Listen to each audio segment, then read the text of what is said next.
귀한 찬양 감사합니다. 사순절 세 번째 주일에 하나님 전에 나오신 여러분들에게 하나님의 은혜와 또 하나님의 함께 하심이 항상 함께 임하기를 간절히 바랍니다. 루터는 가톨릭 교회 수도사였습니다. 루터가 특징적인 것은 그는 성경 말씀을 굉장히 사랑했고 성경 말씀을 늘 가까이 두었던 사람입니다. 그는 그냥 성경을 읽은 것이 아니고 성경이 기록된 원어 그 자체로 또 성경을 연구했습니다. 그리스어로 신약을 읽고 히브리어로 구약을 읽었던 사람입니다. 나중에 시간이 지나서 루터는 자신의 모국어인 독일어로 원어 성경을 번역하는 데까지 이르게 됩니다. 그 정도로 그가 성경을 사랑하고 하나님의 말씀을 늘 가까이 하다 보니 자신이 몸담고 있는 이 로마 가톨릭의 잘못된 모습이 보이기 시작합니다. 성경은 십자가의 고난과 아픔, 어려움을 반드시 지나가고 통과해야만 영광의 부활이 있다고 가르치는데, 그런데 로마 가톨릭은 십자가의 고난은 쏙 빼고 영광만 취하려고 하는 모습이 보입니다.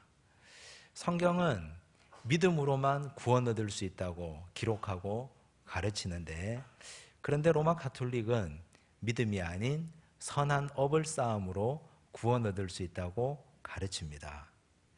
도무지 하나님의 말씀을 마음에 담아두고 이 잘못된 로마 가톨릭과 함께 병행하는 것을 견딜 수 없어한 루터는 자신이 부득이하게 개혁의 중심에 서게 되었습니다. 그래서 그는 종교개혁을 이끌게 된 것입니다. 사실 기득권 입장에서 보면 성경은 굉장히 위험한 책입니다. 또 성경은 굉장히 또 부담스러운 책입니다. 구약의 율법 중에 희년법이라는 법 사상이 있습니다. 7년에 한 번 안식년을 7번 지내고 50년째 되는 해는 희년입니다. 희년이 되면 토지는 다시 여호와께 귀속됩니다. 토지의 대물림, 영원토록 그 집안의 토지가 대물림 되는 것이 아니고 토지는 50년에 한 번씩 하나님의 것으로 다시 귀속됩니다. 50년에 한 번 자기 집안에 종살이하던 노예들도 다 자기 고향으로 돌려보내야만 합니다. 이것은 부가 영원토록 대물림 되는 것을 막고 아울러 가난과 종, 노예도 대물림 되는 것을 막기 위한 하나님의 언약의 장치였습니다. 과연 이 희년법을 오늘 현대사회에 그대로 가져온다면 어떤 일이 벌어지겠습니까? 또 성경은 예수님의 십자가와 죽음, 고난을 말합니다. 죽음처럼 과격한 것이 어디에 있습니까? 죽음처럼 급진적인 것이 어디에 있습니까? 내가 죄의 권세를 깨뜨리기 위해서 우리 사랑하는 백성들을 구원하기 위해서 온몸을 던져가며 죽어버리신 예수님이 성경의 이야기입니다. 성경을 이렇게 읽다 보면 예수님의 마음을 내가 느끼게 됩니다. 또 성경을 계속 읽다 보면 하나님의 시각을 내가 가지게 됩니다. 예수님의 마음과 하나님의 시각으로 세상을 바라보면 세상이 잘못된 것이 보입니다. 세상이 이건 이렇게 하면 안 되는데 하는 마음이 자꾸 마음에 생겨납니다. 그걸 우리는 의로움이라고 합니다. 마음에 하나님의 말씀대로 살면 하나님의 말씀대로 해야 되는데 이게 세상이 잘못된 것을 보고 분노가 생기는 것을 의로운 분노라고 말합니다. 오늘은 의로움에 대한 우리 예수님의 말씀입니다. 예수님의 성품 가운데 예수님은 의로움을 가지고 계셨습니다. 보통 우리가 의롭다라고 하면 나타나는 의, 보이는 의를 말합니다. 흔히 율법, 도덕, 윤리, 또 세상이 말하는 정의와 공평으로 일컬어지는 드러나는 의, 보이는 의, 손에 잡히는 의를 말합니다. 많은 사람들이 그런 의를 이야기하고 부르짖고 있습니다. 하지만 믿는 사람들은 그보다 더 근저에 더 뿌리 깊은 보이지 않는 의를 가지고 있습니다. 내적인 의를 말합니다. 내적인 의, 보이지 않는 의를 가진 믿음의 조상 아브라함은 창세기 15장 6절에서 하나님 앞에 의롭다 인정함을 받았습니다. 아브라함이 여호와를 믿으니 여호와께서 이를 그의 의로 여기시고, 아브라함이 의롭다함을 받은 것은 어떤 행동을 해서가 아닙니다. 내가 이렇게 살아서 내가 이런 행동을 했기 때문에 하나님이 아브라함에게 의롭다 하셨던 것이 아닙니다. 그냥 하나님을 믿었습니다. 신뢰했습니다. 붙잡았습니다. 하나님을 믿으니 하나님이 하신 말씀도 다 믿게 되고, 하나님을 믿으니 이렇게 하라 하면 이렇게 하게 되고, 저렇게 가라 하면 가게 되었습니다. 아브라함은 그래서 행위 없이 내적인 의가 하나님 앞에 인정받은 사람이 되었습니다. 순서는 어느 것이 더 우선일까요? 내적인 의, 외적인 의 중에 먼저 기초가 되어야 하는 것은 당연히 내적인 의, 하나님 앞에서의 의로움입니다.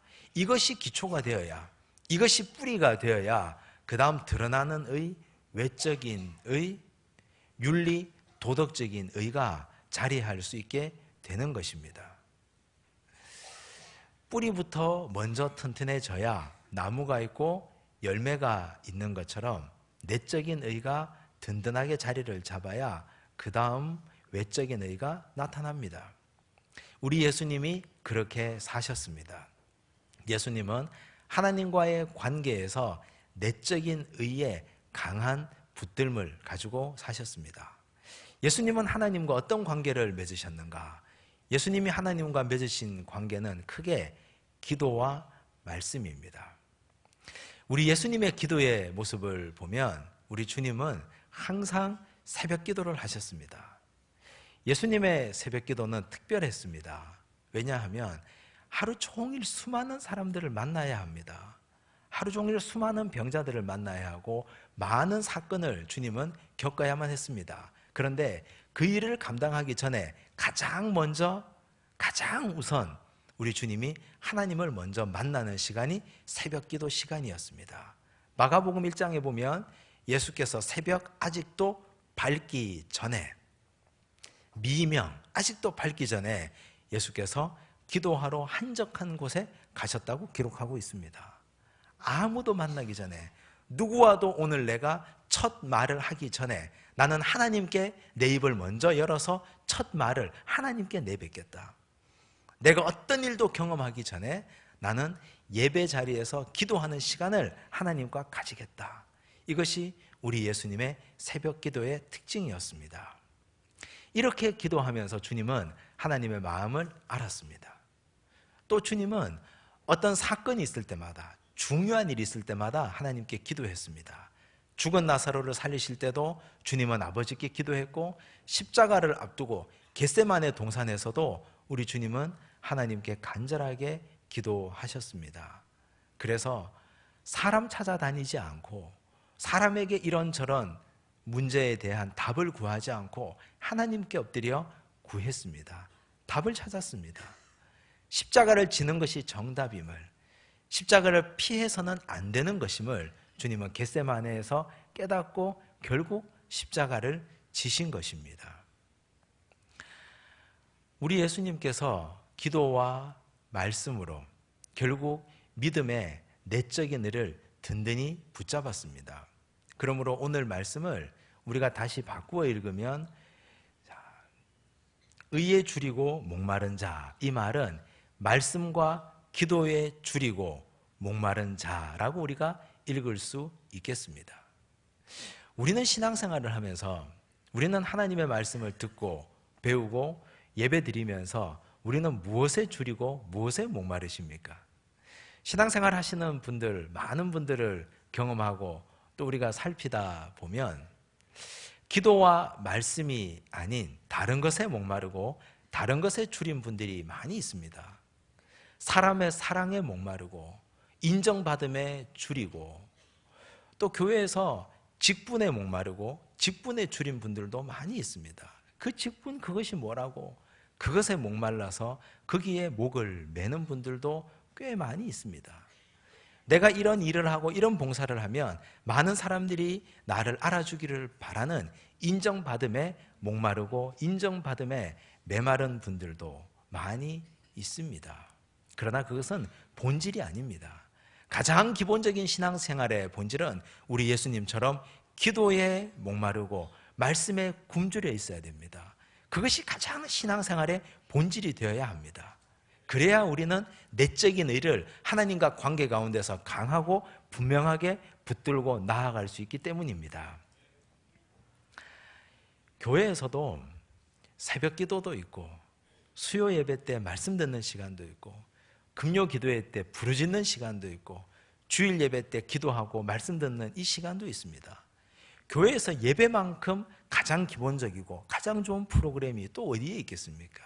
기도할 수 있고 풍성한 말씀이 있는데 이것이 가장 본질이 되고 이것이 가장 기본이 되어야 하는데 많은 교회들은 또 많은 사람들은 이것이 아닌 세상적인 다른 것들을 교회에서 채우려고 찾으려고 애쓰고 노력합니다. 교회는 또 세상이 주는 것들을 공급해 주려고 애씁니다. 본질이 아닙니다. 가장 기본적인 본질은 우리 예수님처럼 기도와 말씀으로 내가 하나님과 관계해서 의롭게 되는 것, 그것이 가장 본질이 되어야 할 줄로 믿습니다. 우리 모두가 하나님 앞에 말씀 듣는데 배가 고프고 기도하는데 목이 마른 그런 주의 백성들 되시기를 간절히 바랍니다. 그렇게 되면 우리 예수님이 그렇게 사셨기 때문에 이제는 올바른 시각이 생깁니다. 하나님의 마음을 느끼게 되고 하나님의 시각으로 세상을 보게 됩니다. 그러면 이 세상이 잘못된 것이 보입니다.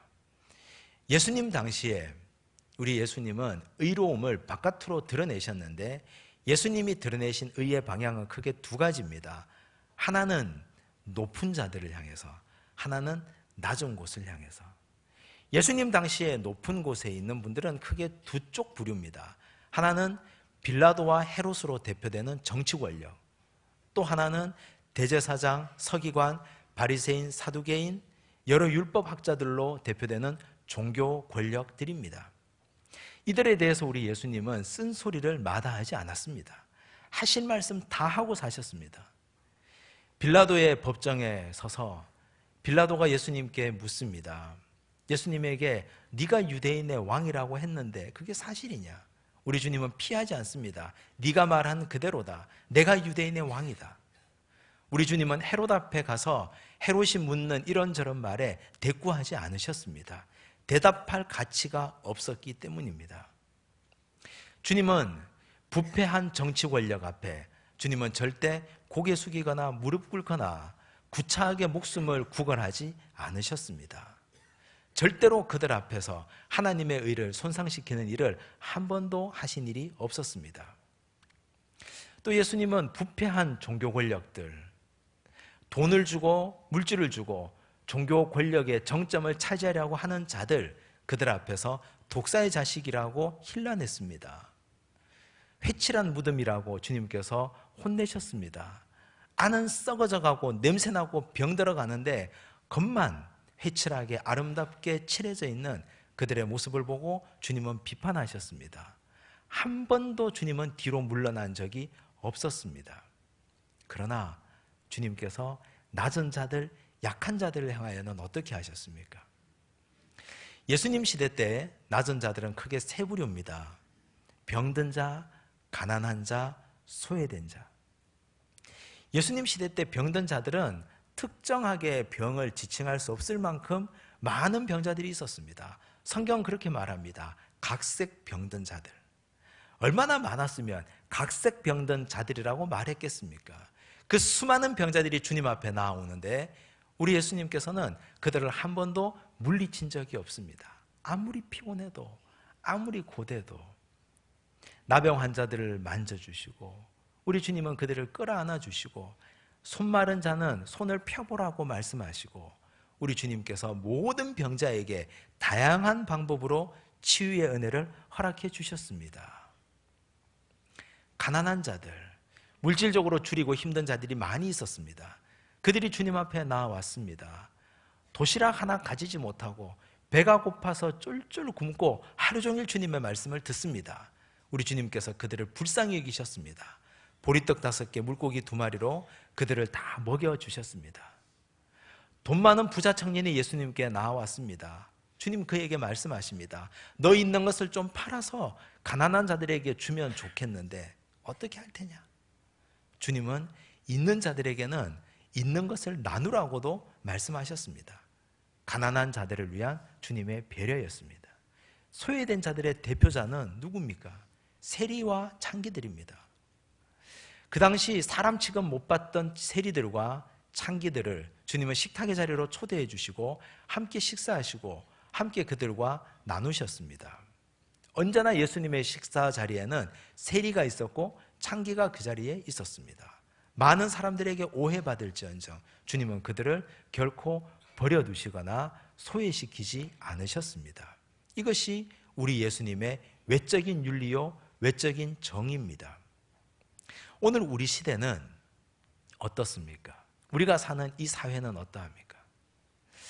20세기의 삶을 돌아보면 이 민족은 많은 어려움을 겪었습니다. 전 세계에 유례가 없을 정도로 일제강점기의 시간을 우리가 보냈고 동족 상잔의 기간을 또 보냈습니다. 전쟁 이후에 완전히 폐허가 되고 잿더미가 된 나라를 재건하라 우리 민족은 배고팠던 어려운 시간들을 수십 년을 또 보내야만 했습니다. 그런 시간들을 지나면서 우리 어른들의 화두는 그 시대를 보냈던 분들의 오직 한 가지 생각은 먹고 사는 것이었습니다. 내가 먹고 사는 것이라면 무엇이든지 하겠다. 내가 내 자식 입에 먹을 것 넣어주는 거라면 내가 어떤 일이라도 하겠다. 먹는 것, 사는 것이 가장 우선순위였습니다. 아이들 학교 보내고 어떻게 하면 먹고 살 것인가. 경제가 최고의 화두였습니다. 그러다 보니 정의는 뒷전이었습니다. 지금 먹고 살지도 못하는데 정의가 무슨 말이냐. 사람들이 열심히 일해도 대접받지 못하고 대우받지 못했습니다. 그러나 견뎌야만 했습니다. 다 같이 어려우니까, 다 같이 힘드니까. 우리가 먹고 사는 걸 위해서 내가 조금 손해보고 내가 조금 덜 가지고 내가 조금 덜 대우받고 내가 인간 취급 못 받는다 하더라도 그러나 먹여만 주면 살려만 주면 참아야 되겠다, 견뎌야 되겠다 그랬습니다. 그런 세월들을 보냈습니다. 그 시간이 지나서 이제 우리나라는, 이 민족은 이제 경제 대국이 되었습니다. 이제 우리나라는 경제적으로 10위권에 왔다 갔다 오르락 내리락 하는 경제 대국이 되었습니다. OECD에도 우리나라는 가입하게 되었습니다. 이제 이쯤 오게 되면 이제 우리는 경제적인 문제, 그 경제적인 문제보다는 우리가 어떻게 하면 좀 더 정의롭게 살 것인가에 집중해야 하는데 아직도 우리는 좀 더 가지려고, 조금 더 누리려고, 내가 가지고 있는데 조금 더 많이 가지려고, 더 제대로 살려고 애쓰고 노력하는 모습이 오늘 우리네 모습입니다. 거창하게 우리가 정의를 말하지 않아도 좋습니다. 거창하게 우리가 정의를 부르짖지 않아도 좋습니다. 하지만 오늘 우리에게, 우리 젊은이들, 우리 청년들에게 기회균등이라는 의미를 한번 되새겨 본다면 과연 우리 청년들은 기회균등의 정의를 차지하고 살아가느냐? 사람마다 다 능력이 다릅니다. 생김새도 다르고 사람마다 가진 것도 다르고 배운 것도 다릅니다. 하지만 어느 정도의 능력을 갖추고 어느 정도의 자격을 갖추었다면 내가 여기에 지원할 만한 자유는 있어야 됩니다. 하지만 내가 어느 회사에 지원해야 되는데 이미 그곳에는 정해진 사람이 있습니다. 누구의 아들이라고 해서, 누구의 딸이라고 해서, 내가 아는 사람이라고 해서 그 사람이 그 자리에 이미 자리 잡고 있습니다. 다른 사람들은 다 들러리입니다. 기회균등의 정의조차 없는 이 사회에 우리는 잘못된 모습을 보고 있는 겁니다. 우리가 하나님의 말씀으로 또 하나님 앞에 기도함으로, 기도와 말씀으로 바로 서 있다면, 우리가 보는 이 세상 잘못되어 있다면 바로 잡아야 됩니다. 나부터 바로 서야 됩니다. 우리는 기회균등을 베풀어주지 않는 사회에 대해서 여러 가지 불만을 가지지만 우리부터 부탁하지 않아야 됩니다. 내 자식인데, 내가 아는 사람인데 좀 잘 봐주면 안 되겠나? 우리는 그렇게 살아갑니다. 정의라는 이름으로. 그러나 모든 사람이 동일한 능력을 가지지 못할 때 내가 비슷한 능력을 가졌다면 기회균등의 자유를 내가 부탁하는 것으로 빼앗으면 곤란합니다. 그것은 정의가 아니기 때문입니다.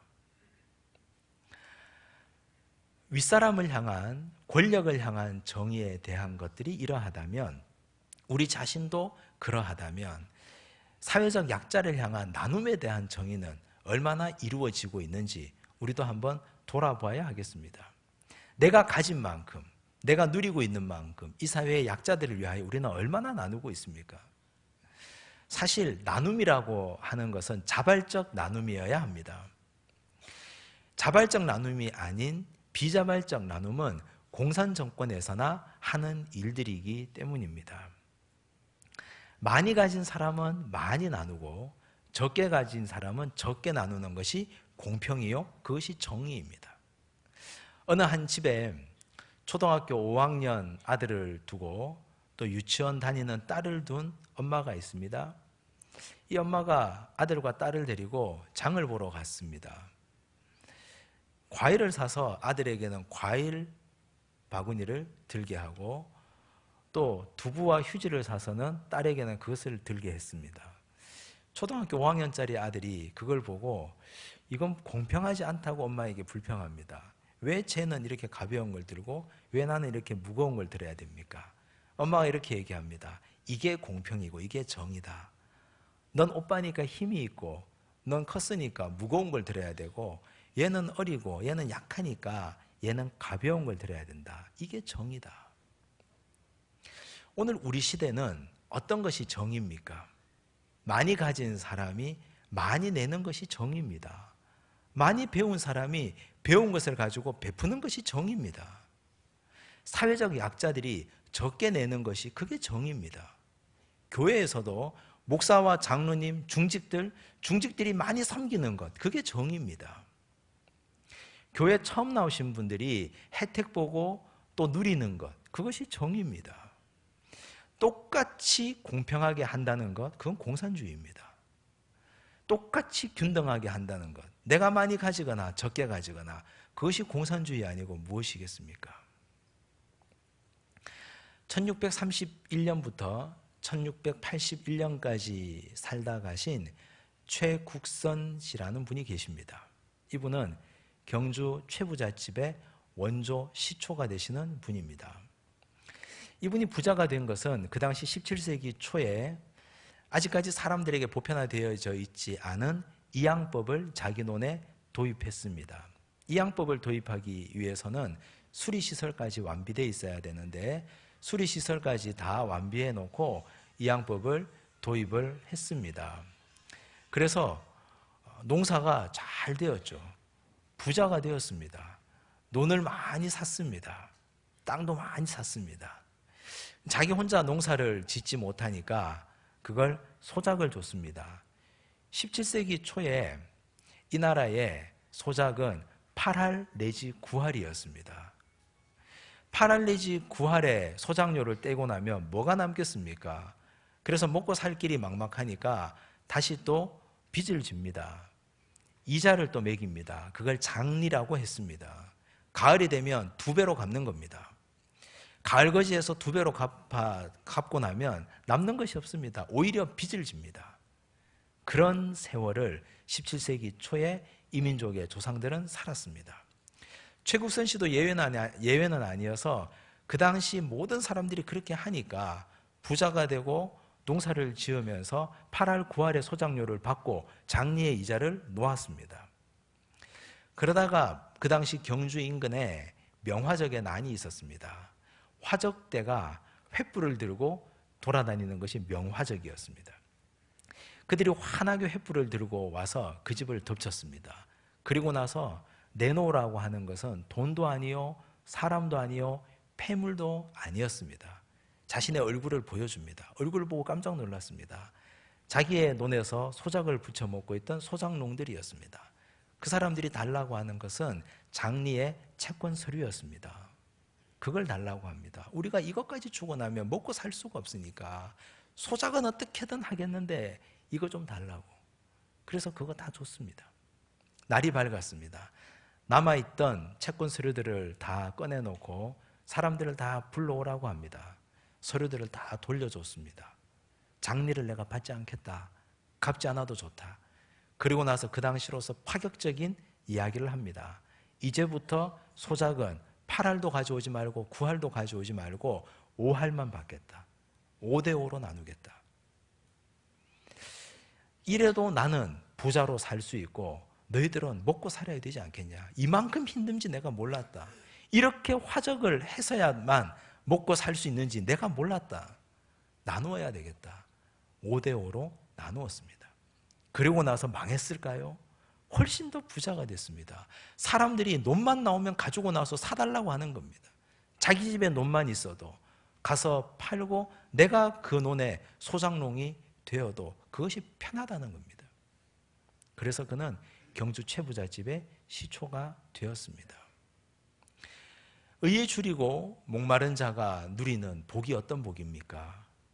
배부른 복입니다. 나만 배부릅니까? 나만 배부르면 그건 정당한 배부름이 아닙니다. 최국선 씨처럼 주변의 모든 사람들이 함께 배부르는 복이 의에 줄이고 목마른 자가 누리는 복입니다.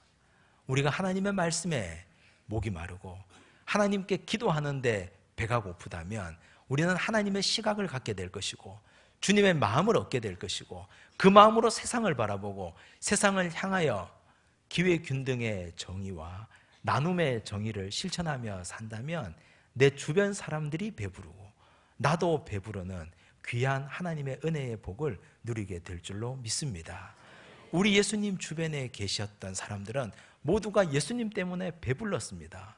예수님이 전해주시는 말씀으로 배불렀고 예수님이 하나님께 기도하는 그 기도의 은혜로 영이 배불렀습니다. 예수님 주변에 있는 사람들은 예수님의 긍휼한 마음 때문에 그들은 먹고 마셨기 때문에 또한 배불렀습니다. 주변 사람들에게 인색하지 않았습니다. 오늘 우리가 오늘부터 시작하는 사순절 세 번째 주일, 우리 주변에 있는 사람들이 나로 인하여 배부른 사람들이 많아졌으면 좋겠습니다. 내가 정의로워져서 내가 하나님의 말씀대로 살아서 내 주변에 있는 모든 사람들이 다 배부른 축복을 누리는 그런 중심에서는 하나님의 백성들 되시기를 간절히 바랍니다. 기도하겠습니다. 하나님 아버지 감사합니다. 의에 줄이고 목마른 자가 되게 하여 주시옵소서. 우리 모두가 하나님의 말씀에 배고프고 기도하는데 굶주린 자가 되게 하여 주옵소서. 주님, 그리하여서 우리가 하나님의 눈을 가지고 예수님의 마음을 가지고 세상을 보게 하여 주시고 세상의 부패한 권력을 향하여는 소리 지르게 하여 주시고 세상에 낮고 힘든 자들을 향하여는 우리가 긍휼한 마음을 가지고 베풀며 나누며 사는 참으로 귀한 주의 백성들 되게 하여 주옵소서. 나로 인하여 모든 주변 사람들이 배부른 그런 귀한 은혜가 오늘 우리에게 있게 하여 주옵소서. 예수님 이름으로 기도드리옵나이다. 아멘.